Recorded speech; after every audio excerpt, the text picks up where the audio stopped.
Hey guys, how's it going? Kevin Cleary here with a knife video for you. And today I want to talk about some of the most boring knives I own. And I want to talk about that from a couple of perspectives. One, I want to talk about it from a design perspective. And if you're making something new and trying to be interesting and make a splash. Two, if you are out there looking for a new knife and you want something that is going to be highly effective as a cutting tool, I think there are some considerations that you want to make here. So let me go through a number of knives here, and let me say these are all knives that I rather like and enjoy. Let's start off with the Mora Companion. No, Mora knives are already pretty boring knives. They're like the sheath is just a hunk of plastic. There's nothing special or dramatic going on here, and yet a Mora knife is a great knife.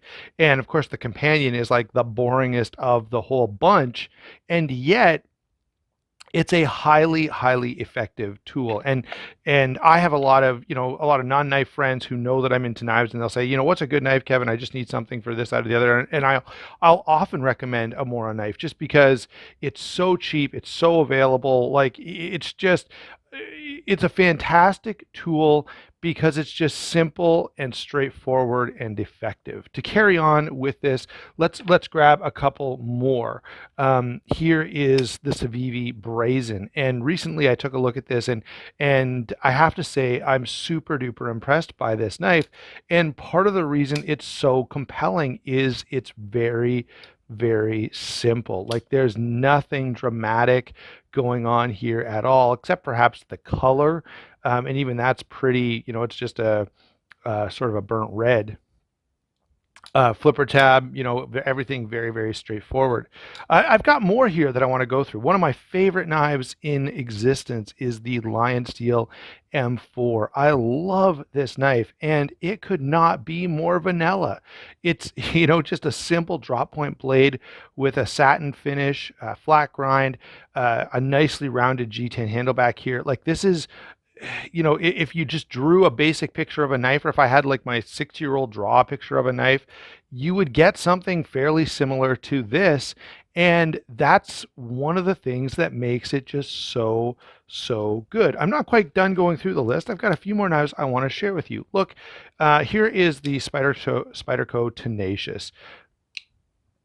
Liner lock, FRN. Now there's a little pop of color here for sure, and they've gone to S35 EN steel, which is nice, and the price point is a little higher.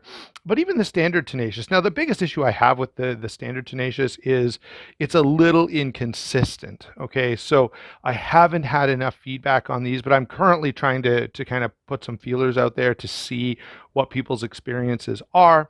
The issue that I've had with the Tenacious is, and this is like my fifth or sixth one, is that some of them you can dial in the action really really well, and then others they're just a little off. So the quality control doesn't seem to be as consistent as I wish it was, and of course, they've fallen a little behind in terms of materials for the price point, but it's still a very simple, very plain knife, and that's why it has been as successful for Spyderco as it has. It's not trying to do anything crazy other than be a pretty good cutting tool.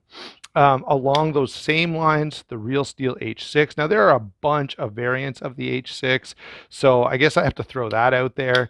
But again, fairly simple knife. Nothing crazy. It's just a liner lock with decent materials, and there's a few things that I think are helpful with being very simple. So a very simple handle here, it's going to fit most people's hands. If you start putting a lot of choils and weird decorations and patterns all over the place, and you do something really crazy and dramatic with the clip, every time you sort of add something like that, you increase the potential that this knife is now not going to fit everyone's hand.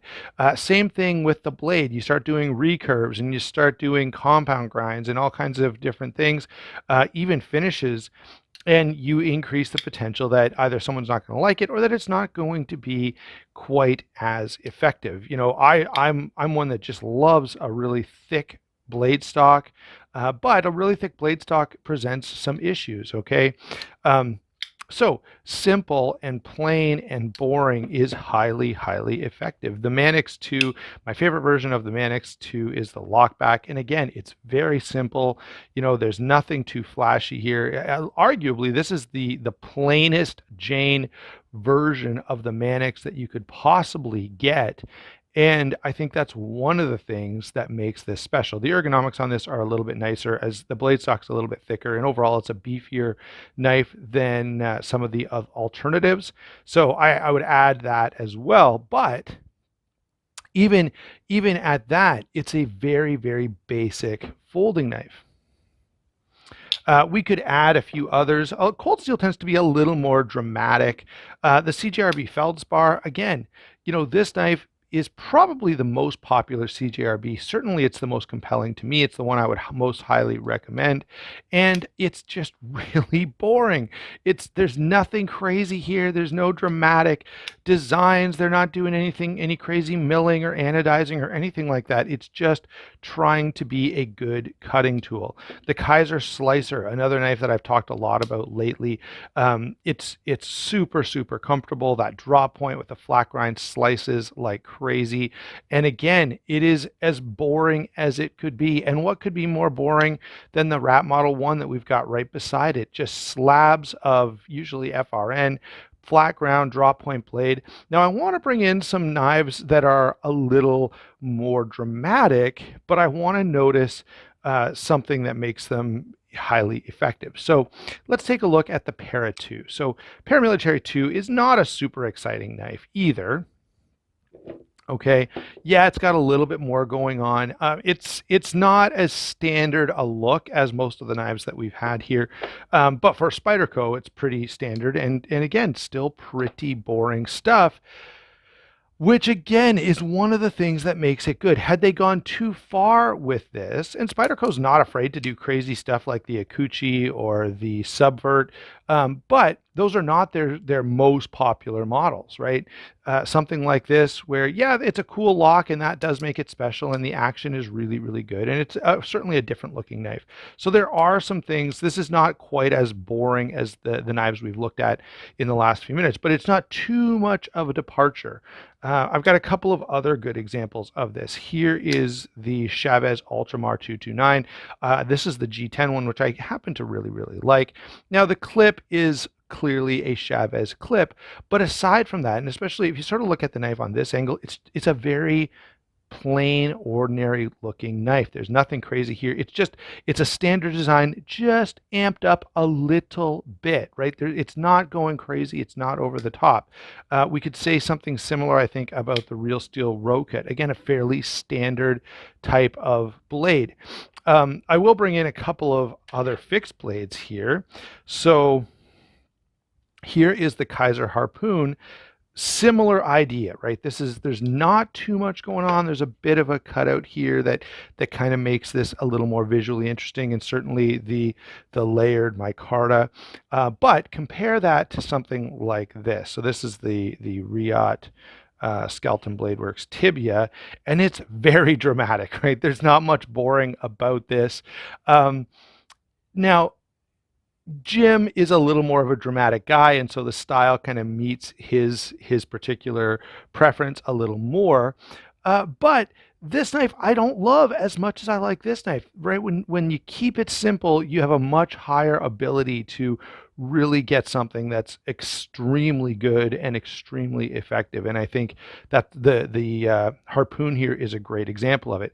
The Tibia, it's not anything crazy either, but it's a little overboard, and it's a little more stylistic than the Harpoon is. Not that I dislike it, but it's not nearly as popular, and I don't like it quite as much because frankly, it's harder when you go over the top with your design to make sure that you maintain a level of practicality. Let's throw in one other that I think is actually two others that I think are good examples of what we're talking about here. First off, the Spartan Blades Aster right here. It's a Les George design, and it's a little bit different, but notice it's not far off. We're still dealing with something that's pretty darn simple, right? It's not doing anything crazy, and because of that, you can sort of enjoy the slight little changes and things they've done to dress up the knife, and it's still a highly effective cutting tool. Similar idea with the Civivi, well, the Elementum in general, certainly the Elementum fixed blade, but even the folder and now the button lock, they're all pretty standard fare. All right, and that's what makes them so good. They're just simple and straightforward. So why have I shown you all of these very plain, ordinary knives? Why have I talked about how much I enjoy them? It's because two reasons. One, it's because if you're in the market for a new knife, you're probably best to avoid the crazy, outlandish, dramatic. Best Tech is especially bad for this. We have some knives that are a little over the top, maybe a lot over the top. Spyderco has done some as well, and they don't often, become quite as popular. But if you're looking for something really good as just an effective EDC or other, tactical or outdoor cutting tool, simplicity is probably going to serve you the best, number one. Number two, if you're a designer or if you're a manufacturer looking for your next design, remember that less is more. Okay, it doesn't need to be crazy, over the top, flashy, wild to be appealing. In fact, that is going to, yeah, it'll be appealing to some, but there's a good chance that you'll drive away as many people as you attract with a really over the top design like that. So there you go, guys. I hope you enjoyed the video. I'd love to hear your thoughts down below. Am I completely out to lunch on this? I don't think so. I think one of the things that bears out my argument is that when you look at some of the most popular knives available out there, they're often pretty vanilla, and we could add a few others to the list. I didn't want to get this list to expand too much, but there are certainly other knives we could add. I'd love to hear those recommendations down below. All right. And also, I'd love to hear recommendations for a knife that is a little on the flashier side, on the dramatic side, but still keeps it simple enough to be a highly effective cutting tool. Thanks a lot for watching. Don't forget to check those channel sponsors. That's a big help. And don't forget to like and subscribe. We'll talk to you soon.